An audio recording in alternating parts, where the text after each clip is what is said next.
right, guys, welcome back to another video. So as we know, the PlayStation 5 this generation is selling extremely well, pretty much on par with the PS4. I think it's tracking slightly behind the same amount of sales in the same amount of time compared to the PlayStation 4, but still doing very, very well. We know the PS4 was very successful. Now, this generation, when it comes to the strategies between PlayStation and Xbox, they are completely different. And I do believe going forward, you're going to see PlayStation continue to adjust their strategy to be more like Xboxes, as they already have done somewhat this generation, and they're continuing to do. But there's still always that talk about the console sales with the console wars going all the way back from the beginning of consoles in video games. And the PlayStation 5 right now is definitely beating the Xbox Series X and S, specifically on console sales. And now we have their first financial report of the year, where they have announced that they have sold 3.3 million PlayStation 5, which is a number that is actually significantly up over the same time period last year. Last year, it was 2.4 million. Now, they have set a target of selling 25 million PlayStation 5s this financial year, so they're really going to have to sell a bunch more over the next 3 quarters, but they do believe that they will be able to do that. It says here, Sony has set a target of selling 25 million PS5s this financial year. I figure that would be a record for PlayStation consoles. Since going on sale in November 2020, they've sold 40 million. And that 40 million mark from PlayStation is actually very interesting for a couple of reasons when we compare to last generation. Last generation, they sold 40 million. 6 months later, they announced a PlayStation 4 Pro. This generation, we are seeing rumors of a PlayStation 5 Pro, as well as some other new hardware coming out from PlayStation, and they just hit 40 million. So I am guessing if these rumors are true, we should be hearing some sort of announcement in the near future about new PlayStation hardware, whether it's a Slim, it's a Pro, and maybe something else. There is actually another report here that we will go over later on in this video. Now, here is, in terms of the sales, how they plan to increase their sales momentum. Reuters reported that Sony said it plans promotions to help the sales momentum, saying, "We believe that there is an ample possibility for us to catch up," which is such an interesting, weird, I don't think it's a great take in 2023 for PlayStation. This is a down year in terms of content. Let's just be completely honest here. Sure, sales are up, which also shows that like first party exclusivity, first party exclusive content isn't the main thing that pushes a console to be sold. There's so many other things. People want to jump in to play with their friends. This is where they previously played. You probably have a lot of people jumping over now, finally, from the PS4 to the PS5, buying the console. People like the prices of consoles. They're easy to set up. There's so many different factors that go into people selecting which console they want to purchase. It's actually crazy that we still think it's only about first-party exclusive content. And I mean, we look at this right here.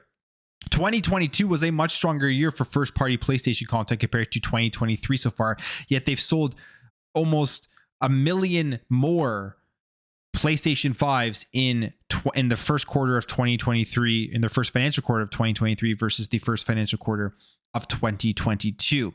And we also know this generation, or this year, the only big first-party game coming out from PlayStation is Spider-Man. So them believing that there's ample possibility to catch up via promotions and all this type of stuff is essentially saying, hey, we know that we don't need a bunch of first-party exclusive games to be able to push more consoles this year. So big number there, trying to get 25 million this financial year, and so far they've sold 3.3 million PlayStation 5s. Now, specifically, when you're comparing this current quarter versus the last quarter, the sales of the PS5 have actually slowed, and they hint here that they're going to have to do something in terms of the hardware perspective to increase that momentum. Like they say here, promotions, all that type of stuff. We're starting to see price cuts of the PS5.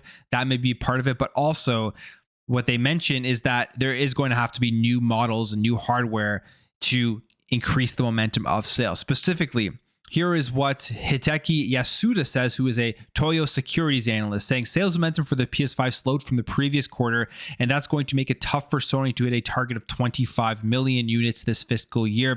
Sony would need to cut prices or release new models to keep its game business momentum intact. So 2023, going through the rest of this year, it is going to be very, very interesting as to what PlayStation is going to be doing to try to promote more people buying the PlayStation 5, other than and Spider-Man 2. I mean, that is the main thing that they have for them, but they're going to have to do more of that if they want to increase the momentum of the PlayStation 5 sales. Now, what else is interesting from these financial reports is that, as we know, there are many first-party games in the works at PlayStation, and it looks like some of them are most likely going to be getting delayed. This was a little point here that they had in the report saying there's impact of changes in the launch dates of a portion of first party titles, and this is for the fiscal year 2023 forecast. Now, we have no idea what titles these are. Many of their games probably haven't been announced, but I would take a wild guess that it has to do with potentially some of their games as a service games that they have said are coming. I mean, if you remember the last PlayStation showcase, they highly focused on games as a service, and that is something that they need to be able to bring out if they want to continue to be making money and be successful against Xbox, essentially. With the amount of games Xbox is going to have coming out, the amount of multiplayer games as a service, continuous revenue generating games that Xbox is going to have, PlayStation needs to have those to be able to continue to support how expensive it is to make their huge, big single player AAA games, over $200+ million, all of that type of stuff. So they're going to have to continue to make those games as a service. We know that they are trying to make a bunch by 2026. So we will see if maybe those are the games that get delayed, or how many of them will actually make it out by 2026, and which ones potentially could be coming out in the 2023 fiscal year. So overall, I would say PlayStation 5 is very healthy. Tons of people are buying it. Tons of people are still playing it, but it is slowing down. And they're going to have to find a way to generate it. And the biggest question is, how is that going to happen? Is it going to be with big announcements of first-party games this year, before the end of the year, or going into next year, the beginning of 2024? Or is it going to be with the announcements of some new hardware, PS5 Pro, PS5 Slim, and all of that type of stuff? Now let's jump over here. This was something that caused a lot of discussion on social media, so let's talk about it. First of all, this is Ryan McCaffrey here from IGN, and he tweets this out. I massively regret the $597, including tax, that I spent on the PSVR 2. I love great VR game experiences, and I was so excited that Sony was doubling down with a truly powerful second-gen headset, but they burned me. There are no games. It already feels dead. Look at the layer of dust. So it's an interesting take, because everyone here jumps in, starts discussing whether the PSVR 2 is dead. Are they going to abandon it? Is it going to be one of those things that Sony put out there, tried to see if there was a market for it, and is realizing now that they don't want to waste any more money on it? Similar to something like the PlayStation Vita, which I thought was a great piece of technology, an awesome handheld that they abandoned way too fast. It's something these big companies do all the time if they just don't want to sink any more money into a product they don't believe they'll be able to make enough money off of. Now, this is the second iteration of the PlayStation VR headset. The first one, I would say, was relatively successful, didn't have the biggest install base, but I think big enough for what they were looking for. This one here is a far better headset than the first headset, much easier to set up, much better technology, the pass-through, the actual resolution of the lenses. And I would say the biggest thing of all that makes this headset significantly better than the first PSVR are the controllers. The controllers are awesome, comfortable, they track very well, and they make the immersion of the games that you play on the PSVR 2 way better. I have a PSVR 2 headset, if you can't tell from how I just described what I thought about it. And I'm like Ryan here.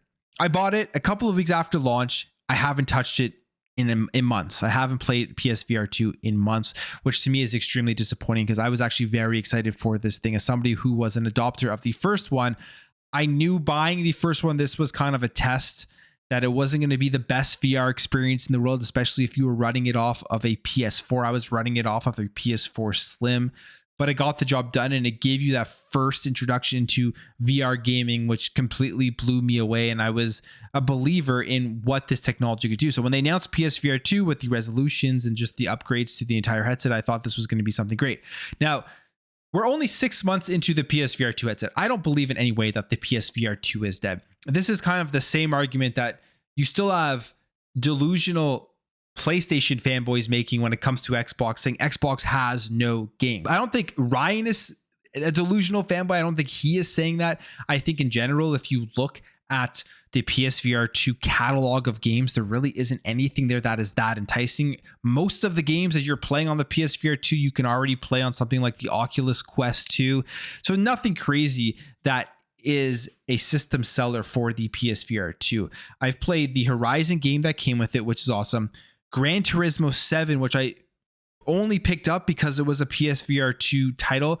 That is probably the best experience on PSVR 2. It is actually really immersive. And if you are a racing fan and you do have a PSVR 2 headset, I highly recommend checking out Gran Turismo 7. I feel like for some people who are just huge into racing sims, a PSVR 2 headset and a cool driving setup may be enough for them to actually go ahead and purchase this thing.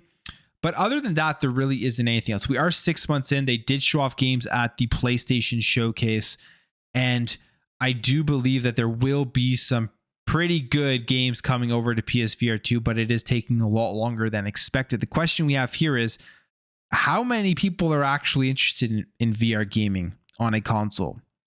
Can there be these large downtimes?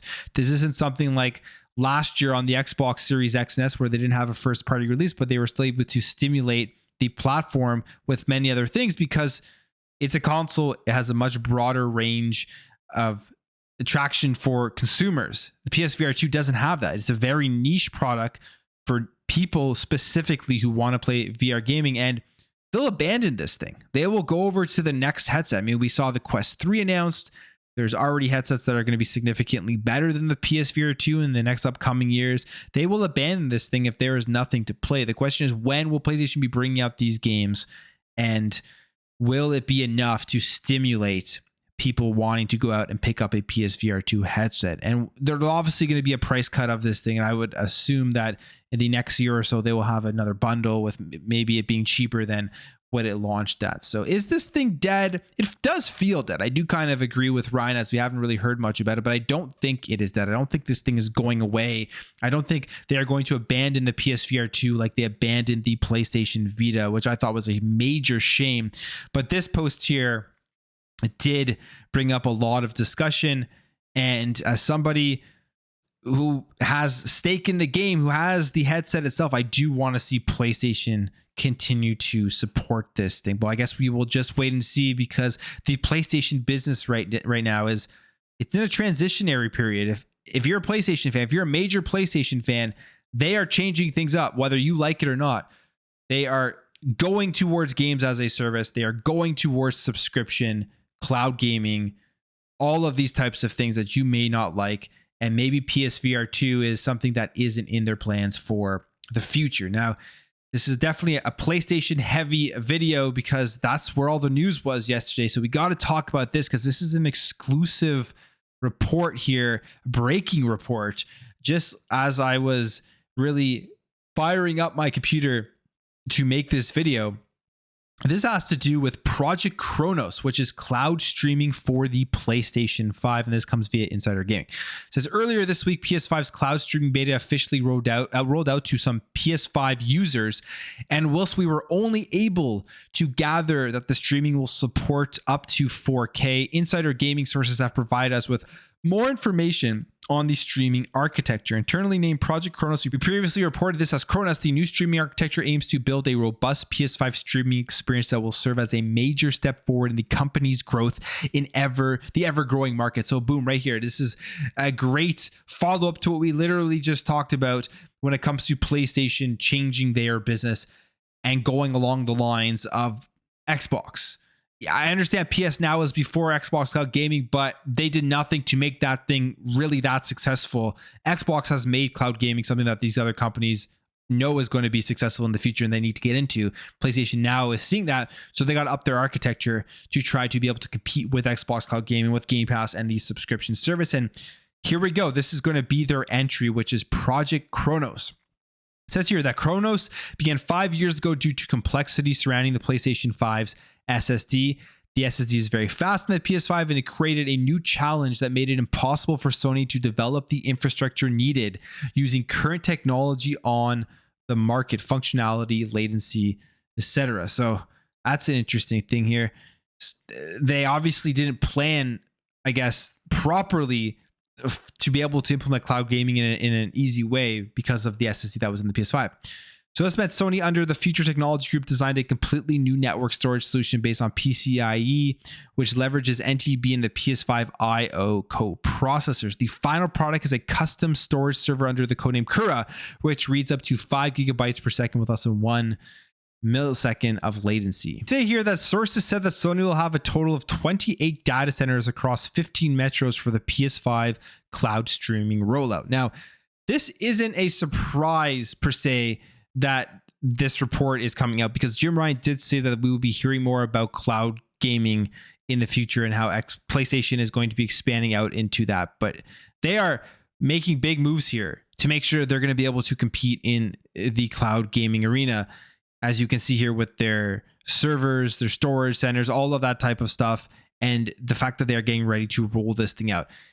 We've also seen Project Q, or the Q Lite, whatever it's called, which is a remote play device, but maybe they're going to try to turn this thing into some sort of streaming device as well in the future. Maybe they will release a device here on top of the Q Lite, maybe the Q Pro, that can be used outside on a cellular network or something, where you can actually play these cloud gaming games from the PlayStation 5 servers. All of that type of stuff, PlayStation is definitely looking into expanding out more. On top of that, it will be interesting to see if they build out PlayStation 5 cloud gaming into the PlayStation app on your phone to be able to use their service. I feel like they will. I mean, that just makes complete sense. It's the way that they're going to be able to compete with Xbox and Xbox Game Pass and Xbox Cloud Gaming. So the future of these services and these ecosystems, the competition is starting now, is ramping up. It's hilarious because PlayStation, for the last many months, were saying they couldn't do any of this without Call of Duty. If the Activision Blizzard deal went through, they wouldn't be able to do any of this type of stuff. So obviously that isn't the case, as they've been working on this for years before Xbox even announced the Activision Blizzard acquisition. They continue to work on it, and now this report is coming out. So look forward to Xbox Cloud Gaming's biggest competitor, I would say, that is going to be announced sometime in the near future, depending on whenever it becomes ready. So we will end things off here talking about a little bit of the Nintendo Switch. As we know, the Nintendo Switch 2 is coming out, which will be another major competitor in this arena, Xbox and PlayStation. And we don't know any of the specifics of it. We are hearing it is going to be launching in 2024. And one of the things people are still asking is, will there be backwards compatibility on the Nintendo Switch? And I think if there isn't backwards compatibility, it would be an absolute fail from Nintendo, which honestly, I love Nintendo games. I love my Nintendo Switch. I always get the latest Nintendo console, but Nintendo has a history of screwing up after they've done a major success. If you look back in recent memory of consoles, the only time where I think that they had two relatively bad generations in a row was N64 and then the Nintendo GameCube. Although I think the GameCube is a phenomenal console, it just didn't sell that well. But you think after that, they have the Nintendo Wii, which was killer. Then they had the Wii U, which is an absolute failure. Now they have the Nintendo Switch. And then if they go to another failure, it'll just be continuing that pattern of a success to failure, a success to failure. So in terms of backwards compatibility, we have Strauss Zelnick here, who did weigh in on whether backwards compatibility should be on the Nintendo Switch. And he says here that he's not sure, but does say you need to give consumers what they want and optimize their experience. And you can't not deliver a feature you're able to deliver so as to maximize sales. That isn't fulfilling your contract with customers.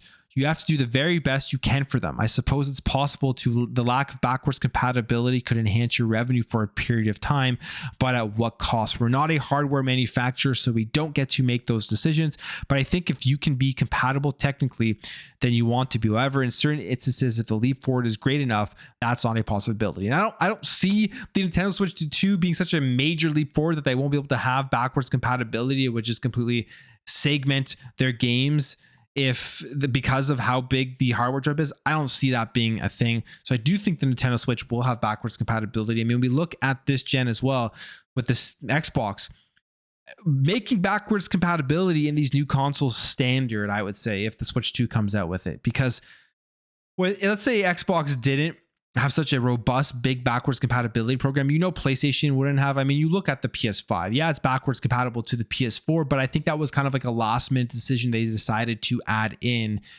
because Xbox had done it and they had seen that everybody was excited about the features Xbox was bringing in terms of backwards compatibility and the enhancements it was bringing to games.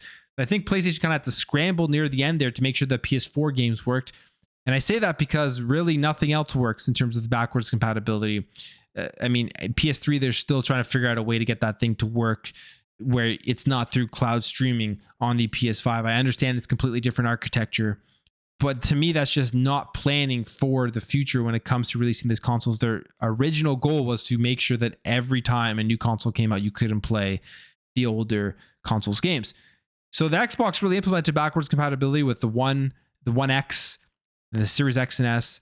PlayStation, I would say, followed that scrambling, and now Nintendo Switch is obviously looking at this. And Nintendo, they're a bit different. They know that they can make their money by selling their games over and over and over and over again, kind of like what PlayStation does with the Last of Us series. But I believe there's just no way they will abandon 100+ million consoles with how successful the Switch is.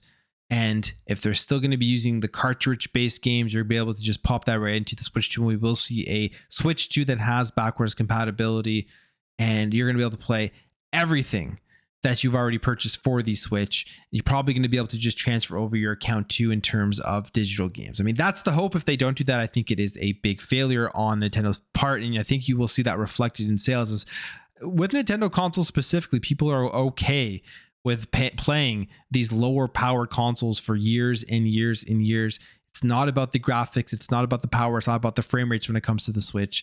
It's really just about the appeal to the fan base with the games that they release from first party. I mean, look at Pokemon games, how those games look literally like PS2 games. So nobody cares about the power. Nobody cares about the frame rates when it comes to Switch consoles. So I don't see them putting out something much more powerful that they would have to just cut off the backwards compatibility. But I will leave the video there, guys. If you did enjoy this video, make sure to hit that thumbs up. If you are new here, hit that subscribe, and I'll catch you guys in the next video.